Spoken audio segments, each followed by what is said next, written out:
সন্ধ্যাৰ দেউতাকৰ মৃত্যুৰ পিছত তেওঁৰ ঘৰত আন উপাৰ্জনকাৰী কোনো নাছিল। মা, মই চাকৰি এটাকে কৰোঁ নেকি? তোৰতো লিখা বহাও নাই, তই চাকৰি ক'ত কৰিবি?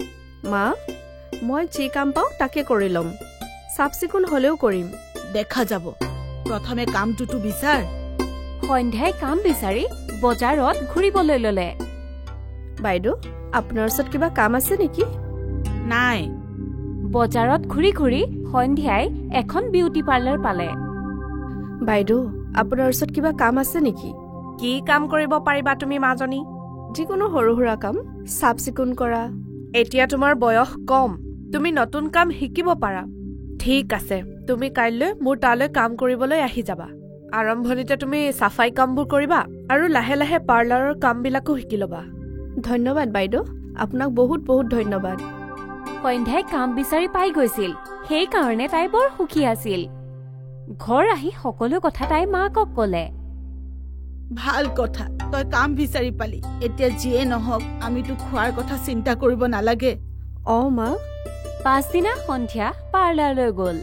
প্ৰথমে পাৰ্লাৰখন চফা কৰিলে আৰু তাৰ পিছত বহি চাবলৈ ধৰিলে চিক্সাই কেনেকৈ কাম কৰে।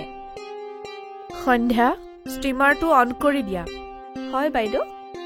চিক্সাই সন্ধ্যাক সৰু সৰু কাম কৰিবলৈ দিলে। কিছুদিনৰ পিছত চিক্সাই সন্ধ্যাক কাম শিকাবলৈ ল'লে। এইটো ষ্ট্ৰেটনাৰ হয়, ইয়াক এনেকৈ ধৰা হয় আৰু ইয়াৰ উষ্ণতা কমৰ পৰা মধ্যমতে ৰাখিবা। বেছি হ'লে চুলি জ্বলি যাব। হ'ব বাইদেউ। সন্ধ্যাই সোনকালেই কাম শিকিবলৈ ল'লে। এটা মাহতে তাই বহুতখিনি কাম শিকি গ'ল। মাজনী, এওঁৰ ফেচিয়েল কৰি দিয়া। বাইদেউ। সন্ধ্যাই এতিয়া সকলো কাম শিকি গ'ল, সেইবাবে চিক্সাই দৰমহাও বঢ়াই দিলে। এয়া লোৱা মাজনী, এই মাহৰ দৰমহা। আগতকৈও তাই বেছি পইচা পাই বৰ সুখী আছিল। এয়া লোৱা মা, এইবাৰ বাইদেৱে মোক দৰমহা বঢ়াই দিছে। ভাল কথা মাজনী, বহুত ভাল। এই পইচাৰে তোমাৰ কাৰণে দুযোৰমান কাপোৰ কিনি লোৱা। হ'ব, মোৰ কাৰণে আৰু আপোনাৰ কাৰণেও মই কাপোৰ কিনিম। যেনেকৈ সন্ধ্যাই আগলৈ কাম শিকি গৈ আছিল, চিক্সাই তাইৰ দৰমহা বঢ়াই গৈছিল। সন্ধ্যাইও এই কামটোত বৰ সুখী আছিল। তেনেকৈ 2 বছৰ গুচি গ'ল। এদিনাখন যেতিয়া সন্ধ্যাই ঘৰ আহিলে, তেতিয়া তাহাঁতৰ ঘৰলৈ কোনোবা আলহী আহিছিল। মাজনী, এয়া তোমাৰ দূৰ সম্পৰ্কীয় মামা।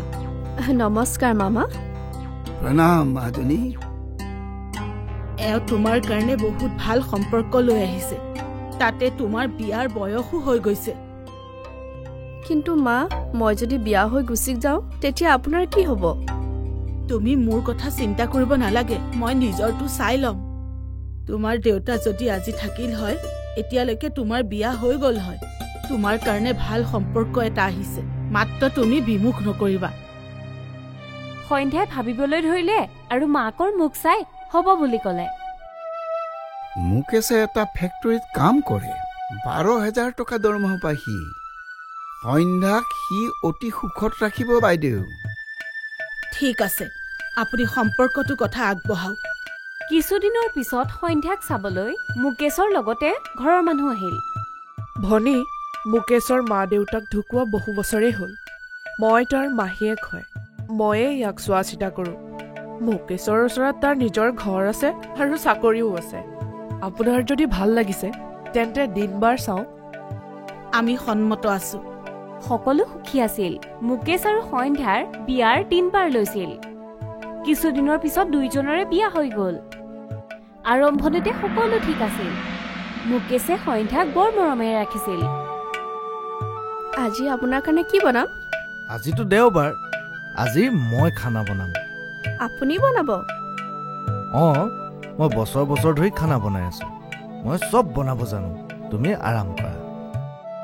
সন্ধ্যাই মুকেশক লৈ বৰ সুখী আছিল। তেওঁলোক দুজন আৰু সুখী হৈ পৰিল যে সন্ধ্যা গৰ্ভৱতী আছিল। কিছু মাহ এনেকৈ গ'ল আৰু এদিন মুকেশে নিচা সেৱন কৰি ঘৰলৈ আহিল। আপুনি মদ খাই আহিছে? আজি মোৰ বন্ধুৰ বাৰ্থডে আছিলে, সি অকমান খুৱাই দিলে। মুকেশে নিচা সেৱন কৰাটো সন্ধ্যাই ভাল পোৱা নাছিল আৰু এইটো সদায় হ'বলৈ ধৰিলে। মুকেশে সদায় ঘৰলৈ নিচা সেৱন কৰিয়ে আহিছিল আৰু এতিয়া মুকেশ আৰু সন্ধ্যাৰ মাজত কাজিয়া হ'বলৈ লৈছিল। আপুনি সদায় সদায় ইমান মদ খাই আহে? মই নিজৰ পইচাই খাওঁ, তই কোন মোক ক'বলে? মুকেশে খঙতে সন্ধ্যাৰ গালত চৰ মাৰি দিলে। সন্ধ্যা গৰ্ভৱতী আছিল, কিন্তু মুকেশে সদায় তাইক মাৰিবলৈ ল'লে। 4 মাহৰ পাছত সন্ধ্যাই ঘৰ এৰি গুচি গ'ল আৰু মাকৰ ঘৰলৈ গুচি আহিল। তাই কান্দি কান্দি সকলো কথা মাকক ক'লে। মা, এতিয়া তুমিয়ে কোৱা, মই কি কৰোঁ? তোমাৰ ভালৰ কাৰণে মই তোমাক বিয়া দিছিলো। মই কেনেকৈ গম পাম যে তোমাৰ লগত এইবোৰ হ'ব বুলি? মোক ক্ষমা কৰি দিয়া।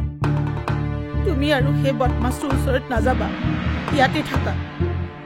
সন্ধ্যা মাকৰ ঘৰতে থাকিবলৈ ল'লে।